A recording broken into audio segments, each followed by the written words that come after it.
Atau bisa juga saat ini usia kita 40 tahun, usia biologis kita 40 tahun, kita bisa balikan lagi usia biologis kita menjadi 30 tahun. Itu bisa ya.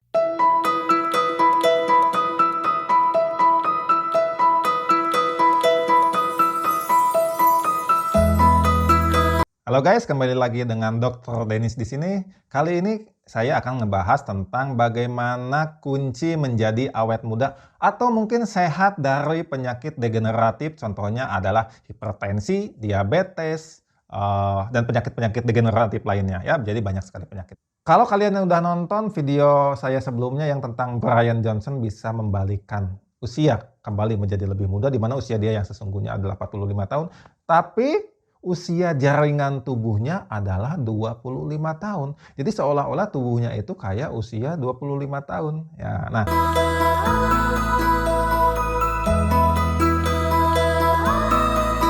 bagaimana tubuh kita bisa menjadi tua? Ya, nah, definisi tua itu ada dua. Satu adalah tua kronologis sesuai dengan usia kelahiran kita. Misalnya kelahiran tahun 80, berarti kita 40 tahun lebih, ya bisa dikatakan sudah tua.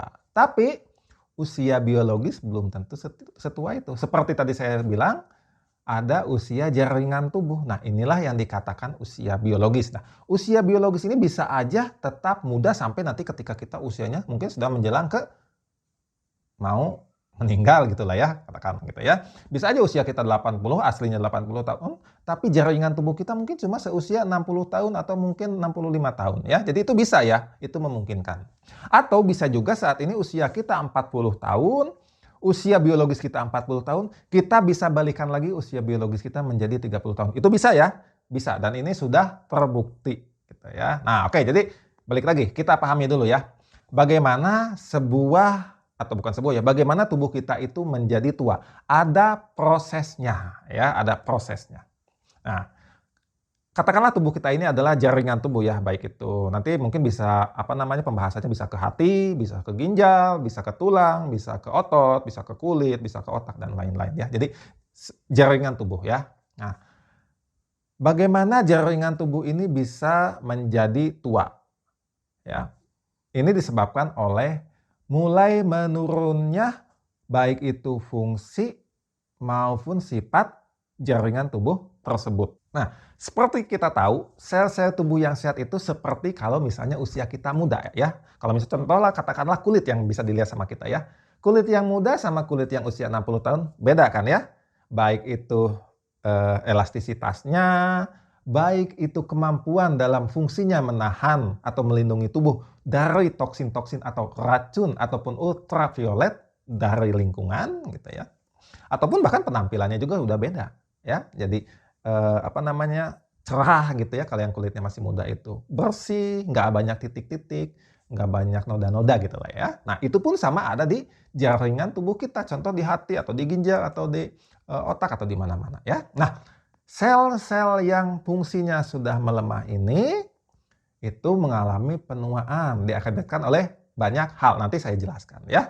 Nah, sel-sel ini makin lama makin melemah kemampuannya. Nah, mestinya ketika sel ini sudah melemah, dia diganti oleh sel yang lebih muda.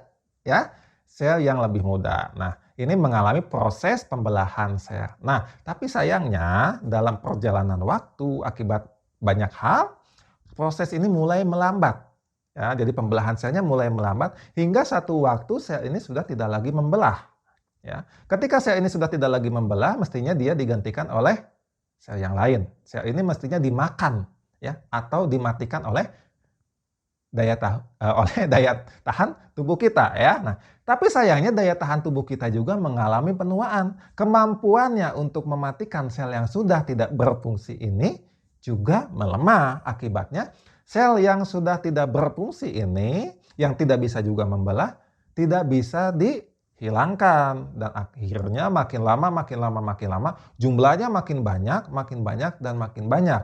Sehingga mengganggu fungsi organ atau jaringan secara keseluruhan. Nah, inilah yang dikatakan dengan senescent cell atau sel zombie. Ya, jadi mati segan, hidup pun tak mampu gitu ya. Itulah yang dinamakan senescent cell ya. Sel yang fungsinya sudah sangat tidak baik, bahkan membebani jaringan ya. Bahkan sel ini juga memicu inflamasi atau peradangan akibat sifatnya berubah. Sel-sel senescent sel ini atau sel zombie ini ya, sel zombie ini nih, ini akan berubah sifat, bahkan mengubah sifat lingkungan mikro di sekitar sel tersebut ya. Dia akan mengubah sel-sel yang sehat menjadi tidak sehat. Dia juga akan mengubah jaringan di sekitarnya juga menjadi berubah sifatnya gitu ya. Nah, hal ini akan memicu peradangan atau inflamasi yang berkepanjangan. Nah, ya, inflamasi atau peradangan yang berkepanjangan ini akan menghasilkan lagi jaringan yang lebih tidak diinginkan lagi. Contoh adalah jaringan ikat atau fibrosis atau mungkin penumpukan kalsium ya. Nah, ini yang terjadi pada pembuluh darah kita sehingga terjadi misalnya hipertensi atau penyumbatan sehingga terjadi serangan jantung ataupun stroke gitu ya. Oke ya. Jadi itu adalah prinsip di mana jaringan kita menjadi tua.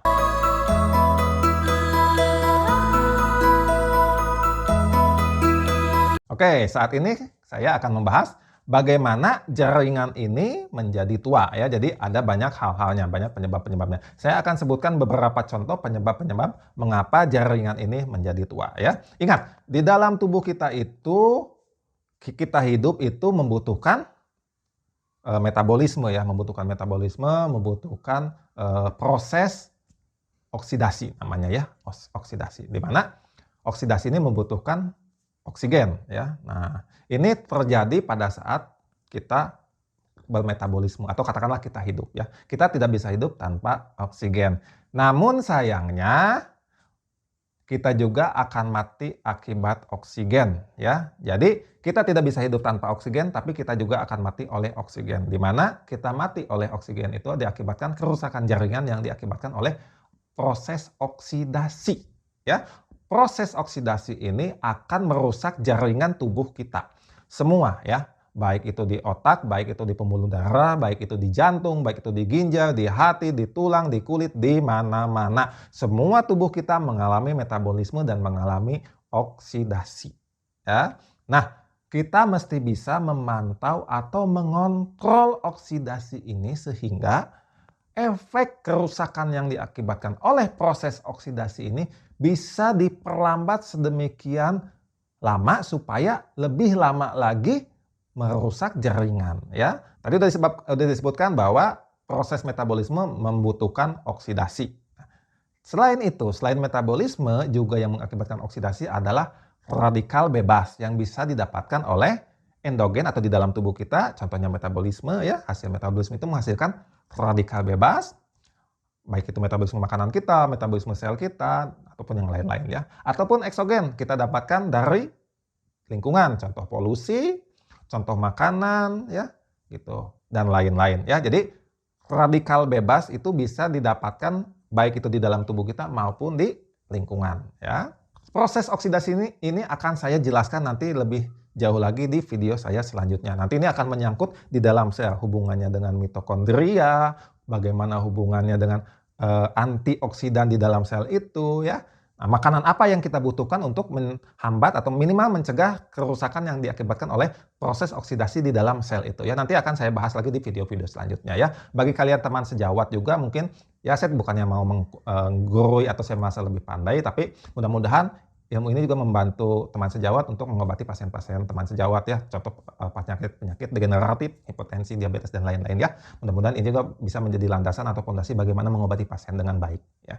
Oke. Yang selanjutnya adalah proses inflamasi atau peradangan. Proses inflamasi atau peradangan ini sebetulnya proses yang alamiah dan sebetulnya memiliki tujuan yang baik. Sayangnya dalam perjalanan waktu banyak proses inflamasi ini yang kadang-kadang, bukan kadang-kadang, bahkan banyak tidak dibutuhkan, malah terjadi dan mengakibatkan kerusakan yang tidak diinginkan ya.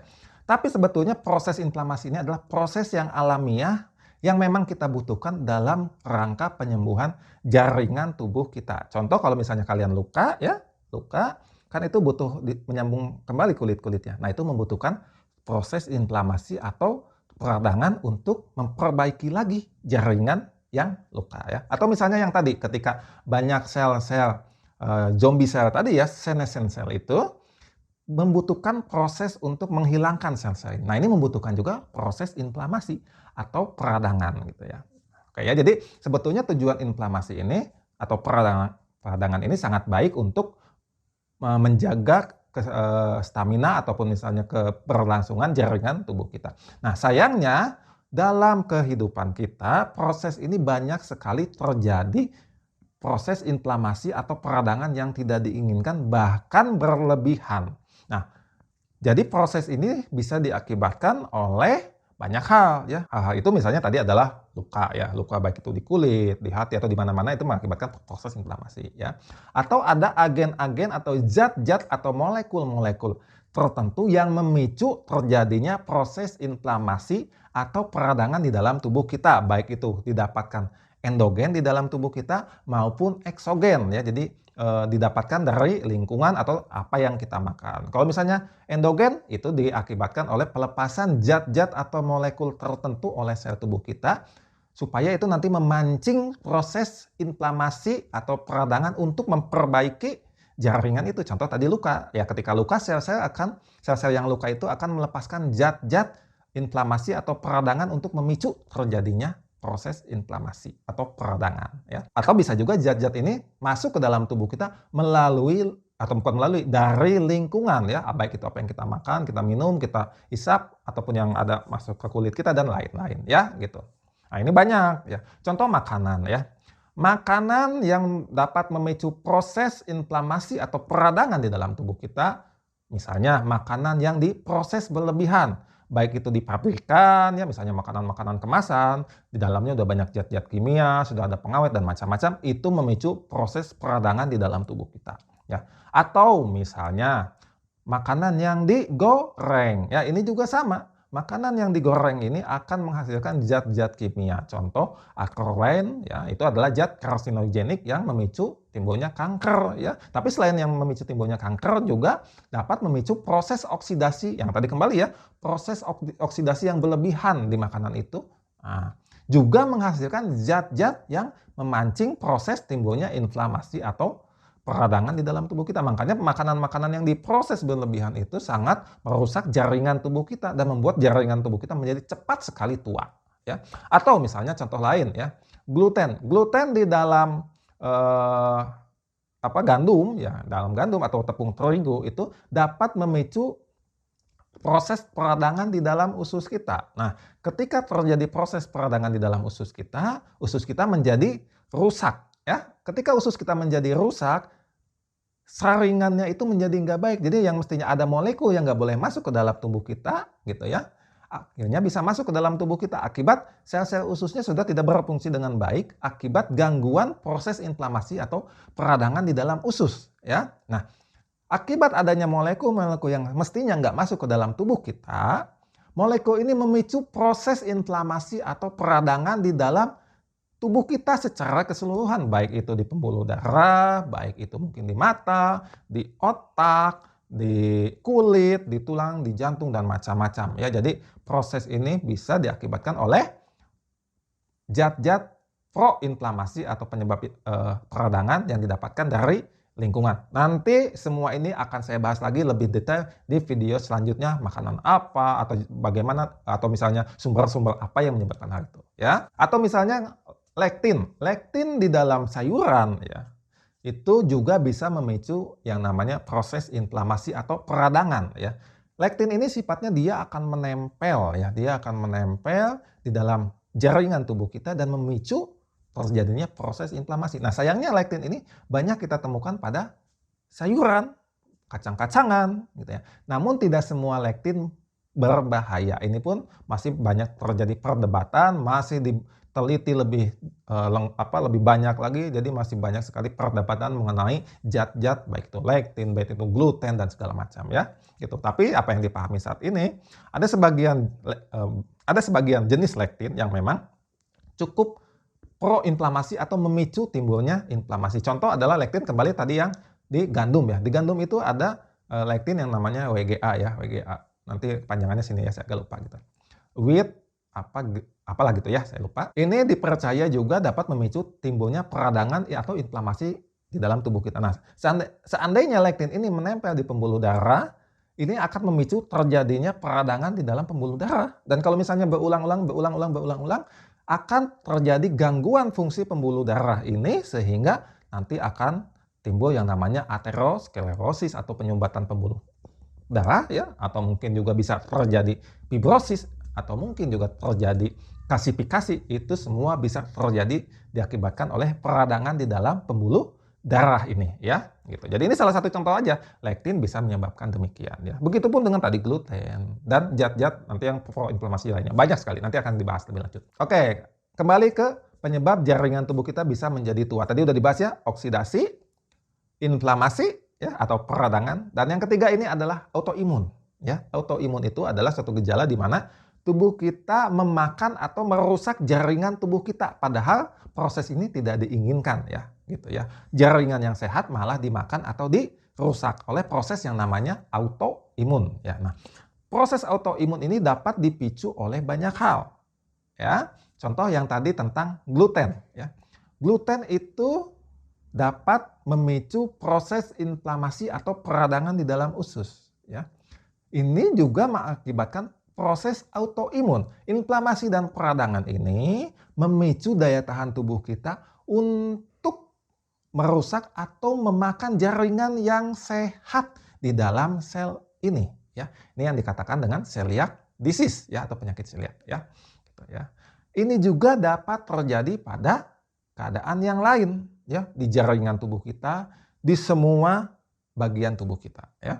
Penyebabnya bukan hanya gluten aja, banyak sekali penyebab autoimun gitu. Contoh lagi nih misalnya ya, ketika kalian mengalami infeksi Streptococcus ya, atau infeksi bakteri yang namanya Streptococcus. Nah, molekul bakteri ini ya, ada sebagian bagian tubuh di molekul Streptococcus ini yang molekulnya hampir sama dengan bagian yang ada di dalam tubuh kita ya. Contoh pada katup jantung ya, atau misalnya pada ginjal. Nah, ketika terjadi infeksi oleh penyakit Streptococcus ini, tubuh kan akan bereaksi melalui daya tahan tubuh. Nah, sayangnya tubuh juga menganggap katup jantung atau misalnya ginjal itu seolah-olah adalah si penyakit bakteri Streptococcus itu. Sehingga tubuh menyerang katup jantung ataupun ginjal ya, sehingga terjadilah yang namanya demam rematik atau misalnya ginjal ya, terjadilah kerusakan ginjal ya gitu. Nah, ini contoh terjadinya proses autoimun di dalam tubuh kita. Ketiga proses ini apabila terjadi berulang-ulang, ini akan sangat tinggi potensinya untuk membuat jaringan yang tidak diinginkan. Contoh tadi jaringan fibrosis atau jaringan ikat ya, atau misalnya kalsifikasi atau penumpukan kalsium gitu ya. Nah, ini akan membuat jaringan tubuh itu menjadi tidak sehat gitu ya. Lama-lama fungsinya akan melemah ya. Oh ya, selain tadi juga mungkin terbentuknya sel senescent cell atau sel zombie tadi ya. Nah, ketika fungsi jaringan ini sudah melemah, disitulah terjadi proses penurunan fungsi maupun sifat jaringan itu. Disitulah terjadi yang namanya proses penuaan. Nah, apabila terjadi di semua bagian tubuh kita, ini akan menyebabkan proses penuaan secara umum atau keseluruhan di tubuh kita ya. Jadi ada sebagian misalnya, katakanlah misalnya kalau kalian lihat, kok ini usianya masih 50 tahun, yang mestinya masih fit gitu ya, udah kelihatan kayak yang susah banget jalan aja bungkuk, atau misalnya kemana-mana mesti dibantuin ya, makan ini sakit, kulitnya udah jelek, udah macam-macam gitu ya. Dan ada juga yang usianya sudah 70 tahun tapi masih kelihatan masih fit, kulitnya masih mengkilap ya, senyumnya masih indah gitu ya, dan lain-lainnya, masih bisa jogging, fitness, bahkan masih aktif bekerja ya. Jadi ini adalah perbedaan usia biologis ya. Jadi usia kronologis nggak bisa diubah, tapi usia biologis lah yang menentukan nanti bagaimana kalian produktif, tetap sehat di usia yang sudah tua.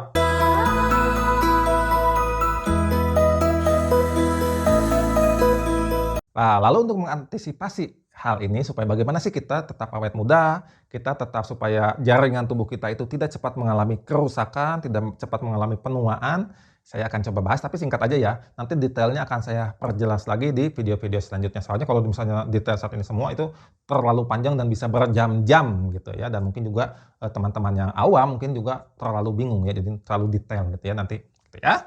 Oke, yang pertama adalah tentukan makanan yang paling efisien dan paling sedikit mungkin menyebabkan ketiga hal tadi ya, oksidasi, inflamasi, dan autoimun ya.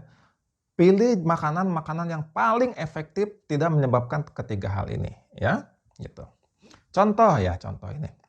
Antara karbohidrat, protein, dan lemak. Mana yang paling efisien menghasilkan tenaga atau energi? Bagi teman sejawat pasti sudah tahu jawabannya adalah lemak ya. Oleh sebab itu, utamakan penggunaan lemak. Kenapa lemak? Begini. Lemak itu menghasilkan energi jauh lebih banyak dibandingkan dengan karbohidrat maupun protein ya. Jadi satu molekul lemak, satu molekul karbohidrat, satu molekul protein, yang paling banyak menghasilkan energi itu adalah lemak ya. Protein dan karbohidrat hampir sama ya, gitu. Nah, ingat, yang namanya proses metabolisme itu menghasilkan proses yang namanya oksidasi ya. Semakin sedikit metabolisme yang terjadi, oksidasi semakin sedikit. Maka cari yang metabolismenya paling efisien menghasilkan tenaga sehingga effortnya sedikit tapi outputnya gede, yaitu lemak. Makanya saat ini mulai banyak beralih ke diet ketogenik atau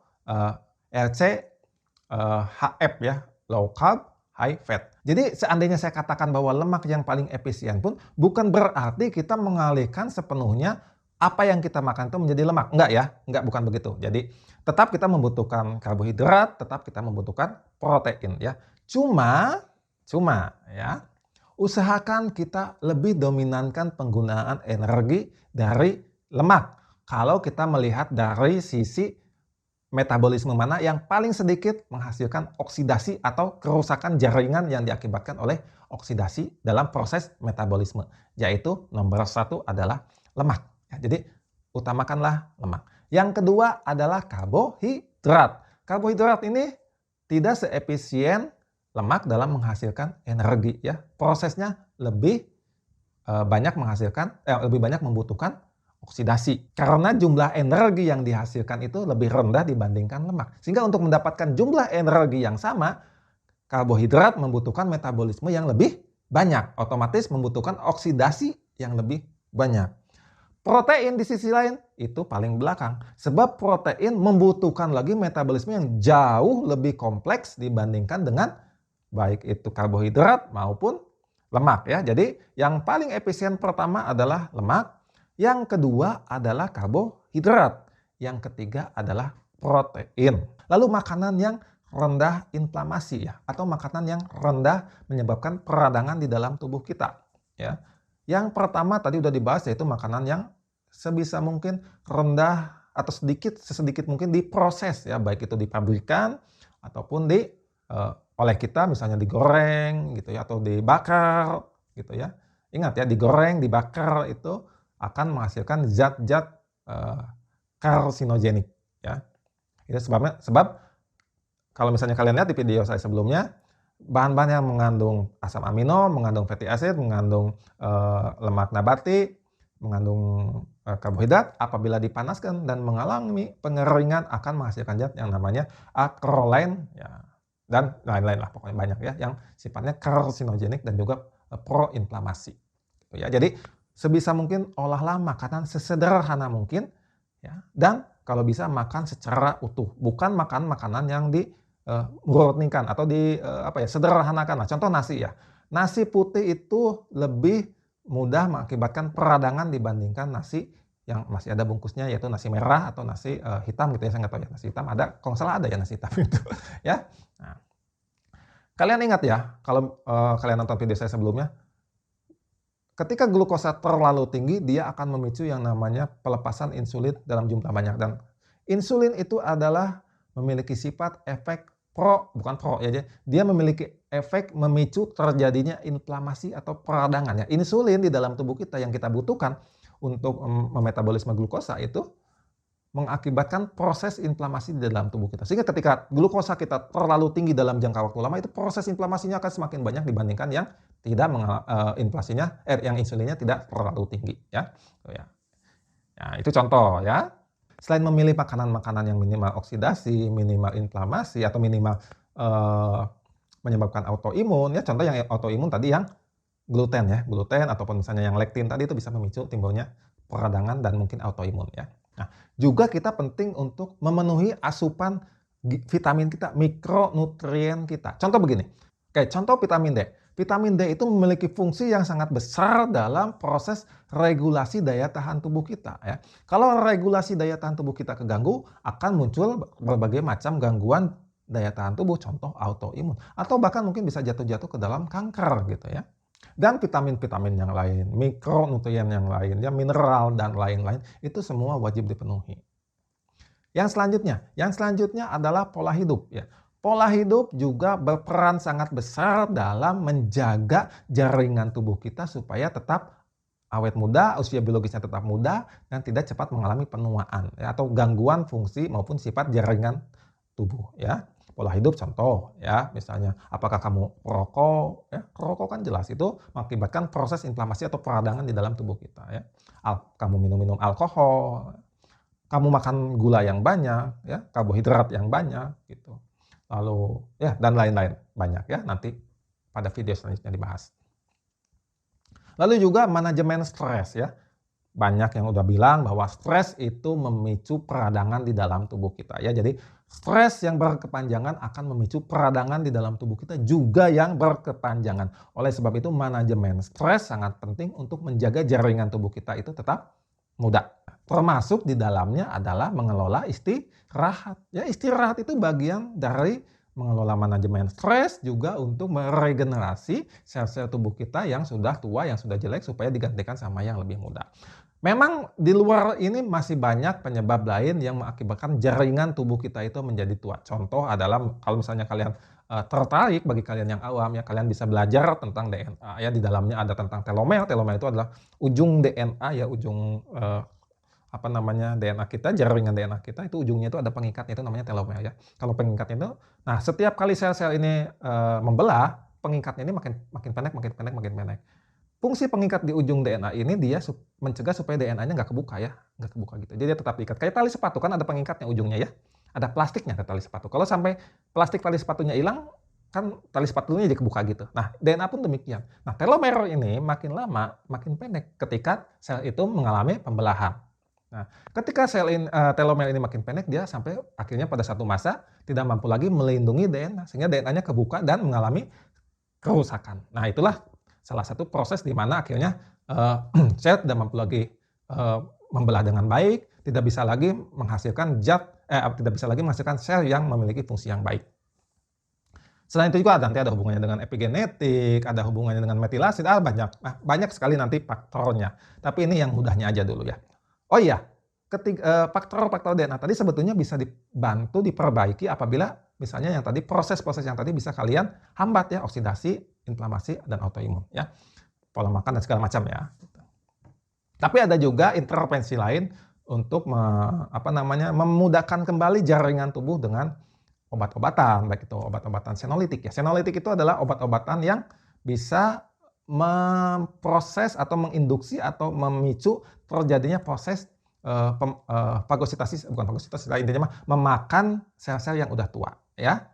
Itu namanya sel senolitik drug. Dan ini zat-zat ini bukan hanya obat-obatan. Zat ini juga ada di makanan yang bisa kita makan. Contoh adalah stroberi ya. Stroberi ini memiliki zat yang memiliki sifat senolitik ya. Dia bisa memicu tubuh untuk memakan sel yang sudah tua, yang sudah mati. Senescent cell tadi ya, sel zombie tadi ya. Nah, stroberi adalah salah satu yang sangat saya rekomendasikan untuk kalian makan, bagi kalian yang ingin tetap awet muda. Supaya proses untuk minimal tidak semakin banyak sel zombie tadi ya dalam jangka waktu yang cepat. Mungkin penambahannya itu selambat mungkin ya. Konsumsilah stroberi ya. Dan bukan hanya stroberi aja. Zat-zat yang memiliki sifat senolitik ini banyak juga di buah-buahan yang lain, contoh blueberry juga sama, atau di sayuran juga ada ya gitu. Jadi saya sangat menganjurkan mengkonsumsi sayuran ya. Walaupun di sayuran juga ada lektin. Nanti kita akan bahas bagaimana mengatasi lektin ini ya di dalam sayuran di video selanjutnya ya. Selain senolytic drug atau senolytic agent tadi, juga bisa dibantu oleh calorie restriction ya, atau pembatasan jumlah kalori di dalam tubuh kita ya.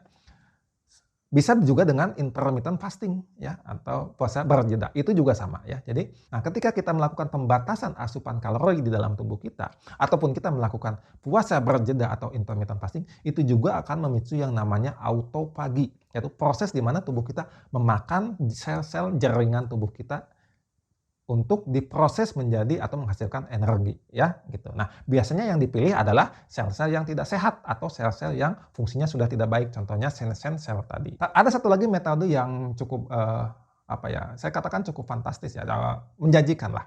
Ya, tapi ini mungkin bahasanya untuk kalangan medis aja ya, tapi supaya kalian tahu ya. Ada yang namanya thymic rejuvenation ya. Jadi mengembalikan lagi fungsi jaringan timus di tubuh kita. Nah, untuk kalian ketahui, timus itu adalah salah satu bagian dari sistem kekebalan tubuh kita, di mana timus ini akan berkembang pada anak-anak. Sayangnya pada saat dewasa, timus itu mengalami penurunan fungsi, ya. Di mana timus ini memiliki peranan penting dalam sel T. Sel T itu adalah salah satu bagian daya tahan tubuh kita. Nah, sel T ini memiliki peranan yang sangat penting dalam proses mereduksi jumlah sel zombie tadi, ya, senescent cell tadi. Nah, sehingga saat ini mulailah banyak penelitian-penelitian mengenai thymus rejuvenation, yaitu mengembalikan fungsi thymus kembali ke waktu masih anak-anak. Diharapkan sel T-nya akan meningkat lagi atau maksimal lagi sehingga nanti proses untuk menghilangkan atau mereduksi senescent cell atau sel zombie tadi akan semakin baik.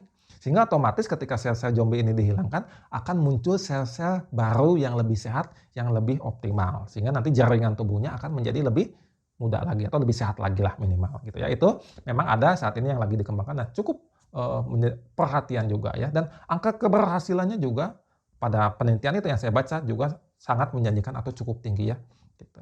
Oke ya, jadi itu konsepnya bagaimana kalian memahami apa sih proses terjadinya penuaan atau aging di dalam tubuh kita. Konsep ini juga bisa atau sama prosesnya dengan bagaimana penyakit degeneratif itu terjadi. Ingat ya, penyakit degeneratif itu terjadi karena terjadi gangguan fungsi dan sifat jaringan tubuh itu ya. Contoh hipertensi atau aterosklerosis atau penyakit jantung atau stroke, itu gangguannya di pembuluh darah. Terjadi gangguan di endotel atau dinding pembuluh darah ya. Sifatnya jadi berubah, fungsinya juga berubah gitu ya. Ini diakibatkan oleh proses-proses yang tadi terjadi. Pengobatan penyakit-penyakit ini tidak cukup hanya melalui obat saja. Mesti ada intervensi pola makan, pola hidup ya. Dan ini yang saya lakukan kepada pasien-pasien saya yang sudah bosan minum obat, sudah bosan keliling ke dokter spesialis. Inilah yang saya lakukan, intervensi pola makan, pola hidup, memperbaiki lagi fungsi jaringan yang rusak. Oke, jadi sekian, nanti pembahasan lebih detail makanan apa yang mesti kita makan, yang low oksidatif, low inflamasi, low autoimun, dibahas di video-video selanjutnya ya. Mudah-mudahan membantu, mudah-mudahan kalian tetap awet muda, tetap sehat, tetap produktif sampai tua. Oke? Dah, ciao!